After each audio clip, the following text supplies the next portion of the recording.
महंगाई के मारे अवाम के लिए एक और बुरी खबर सामने आ गई। मुल्क में अंडे और ब्रायलर का गोश्त मज़ीद महंगा हो गया। मुर्गी के गोश्त की भी मनमानी नरखों पर फरोख्त जारी है। सरकारी नरखनामे के मुताबिक फ़ी किलो ब्रायलर गोश्त की कीमत 595 रुपये किलो मुकर्रर की गई है।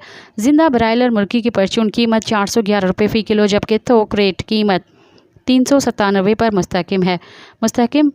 मुख्तलिफ मकामात पर दुकानदारों की जानिब से गिरां फरोशी का सिलसिला जारी है। सार्फिन के मुताबिक मुख्तलिफ इलाकों में ब्रायलर गोश्त 650 रुपये से 670 रुपये किलो तक फ़रोख्त किया जा रहा है। सरकारी नरखनामे में फार्मी अंडे मज़ीद महंगे हो गए हैं। फ़ी दर्जन कीमत में 1 रुपये के इजाफे से नरक 303 रुपये तक पहुँच गए हैं।